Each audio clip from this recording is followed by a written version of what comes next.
Albert Einstein, जिनका नाम सुनते ही हमें E is equals to mc², theory of relativity और साथ ही साथ स्पेस टाइम जैसे कंसेप्ट याद आ जाते हैं।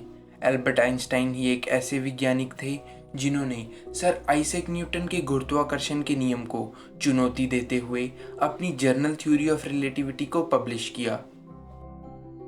एल्बर्ट आइंस्टाइन एक ऐसे व्यक्ति थे जो सदियों में कभी कभी जन्म लेते हैं, लेकिन दोस्तों ये जानकर आपको बहुत हैरानगी होगी कि एल्बर्ट आइंस्टाइन शुरुआत से ही इतने बुद्धिमान नहीं थे, बल्कि वह तो बचपन में पढ़ाई में काफ़ी ज़्यादा कमज़ोर थे। इसलिए बचपन में उनकी गिनती बेवकूफ़ बच्चों में की जाती थी। लेकिन दोस्तों ये तो कुछ भी नहीं, क्योंकि आज की वीडियो में हम जानेंगे सर एल्बर्ट आइंस्टाइन के दुनिया में सबसे बुद्धिमान व्यक्ति बनने के पीछे की कहानी। तो चलिए दोस्तों शुरू करते हैं हम आज की वीडियो को। लेकिन दोस्तों आगे बढ़ने से पहले मेरी आपसे एक रिक्वेस्ट है कि हमारे चैनल को सब्सक्राइब करके बेल आइकन को दबाना ना भूलें, और अगर वीडियो पसंद आए तो वीडियो को लाइक करना भी ना भूलें। तो चलिए शुरू करते हैं।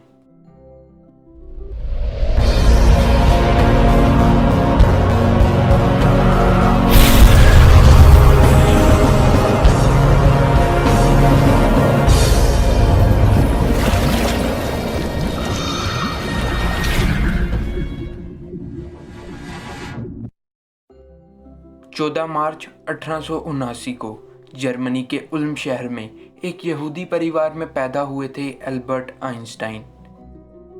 उनकी माता का नाम पॉलिन आइंस्टाइन और उनके पिता का नाम हरमन आइंस्टाइन था। आइंस्टाइन के पैदा होते ही डॉक्टर ने उनमें एक चीज़ नोटिस की, वो था उनका सिर। उनका सिर आम बच्चों के मुकाबले काफ़ी ज़्यादा बड़ा था, इसलिए कई लोग उनका मजाक उड़ाते थे और उन्हें शारीरिक रूप से विकलांग कहते थे। आइए अब जानते हैं एल्बर्ट आइंस्टाइन के बारे में कुछ ऐसी बातें जो आपको हैरान कर देंगी। नंबर 1, जिस साल ग्रेट एस्ट्रोनॉमर गैलीलियो गैलीली की डेथ हुई उसी साल जन्म हुआ सर आइजैक न्यूटन का, और जिस साल great scientist James clerk Maxwell की डेथ हुई उसी साल जन्म हुआ सर एल्बर्ट आइंस्टाइन का। नंबर 2, बचपन में आइंस्टाइन को मंदबुद्धि माना जाता था। टीचर्स ने तो यहाँ तक कह दिया था कि ये लड़का जिंदगी में कभी कामयाब नहीं होगा, और वही लड़का बाद में चलकर दुनिया का महान वैज्ञानिक बना। नंबर 3, 4 साल की उम्र तक एल्बर्ट आइंस्टाइन कुछ बोल नहीं पाते थे। एक दिन अपने माता पिता के साथ डिनर करते हुए वह अचानक से पहली बार बोले, सूप बहुत गर्म है। ये सुनकर उनके माता पिता हैरान हो गए।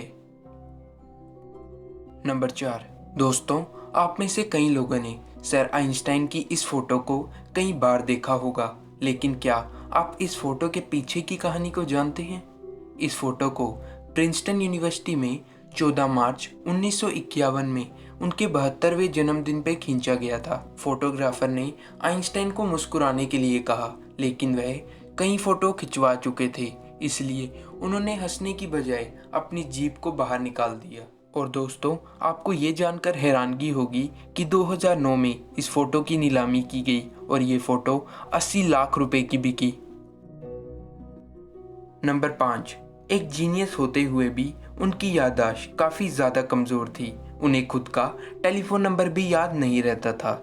एक बार उनके सहकर्मी ने उनसे उनका टेलीफोन नंबर मांगा तो आइंस्टाइन पास में रखी टेलीफोन डायरेक्टरी में अपना मोबाइल नंबर ढूंढने लगे।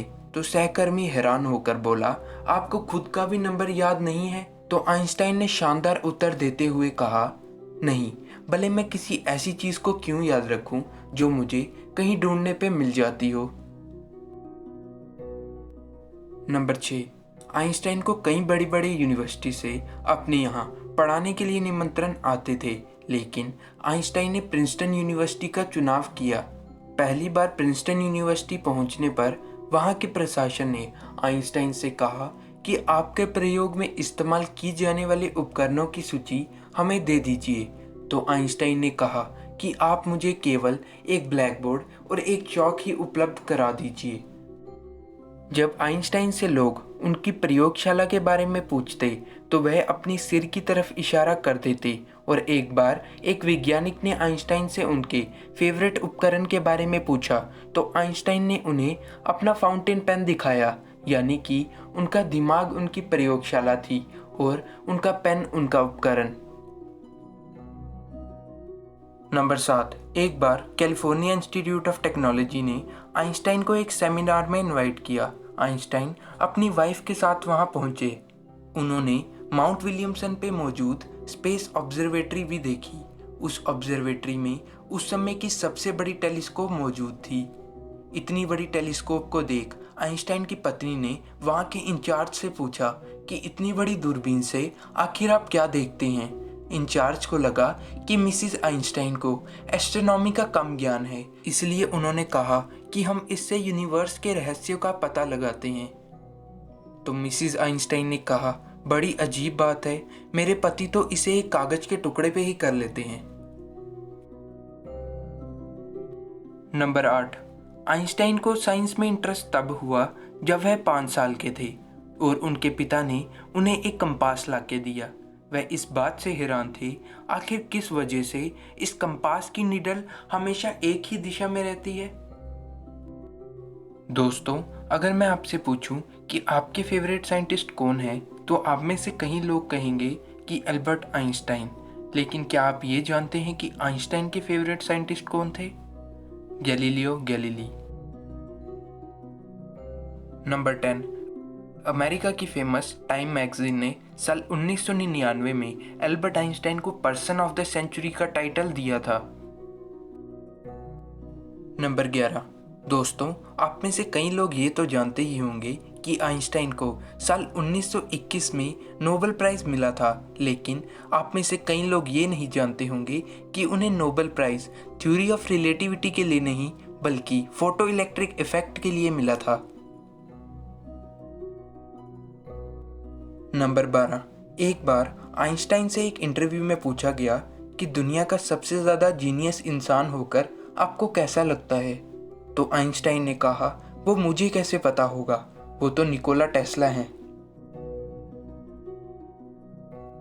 नंबर 13, आइंस्टाइन को बाल कटवाना पसंद नहीं था और वह बालों में कंघी भी नहीं करते थे और उनका यही हेयर स्टाइल बाद में चलकर जीनियस हेयर स्टाइल के नाम से फेमस हुआ।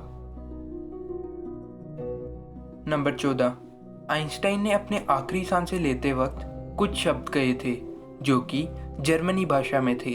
अनफॉर्चुनेटली जो व्यक्ति उस समय उनके साथ था वह जर्मनी नहीं जानता था, इसलिए आइंस्टाइन के ये शब्द हमेशा के लिए राज बने रह गए।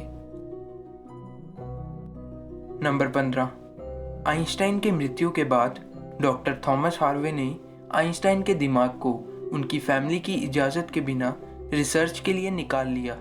इस हरकत के लिए डॉक्टर हार्वे को नौकरी से निकाल दिया गया, लेकिन डॉक्टर हार्वे ने कहा कि उन्होंने ऐसा सिर्फ रिसर्च के लिए किया है और वह वादा करते हैं कि आइंस्टाइन के दिमाग पर रिसर्च ज़रूर करेंगे।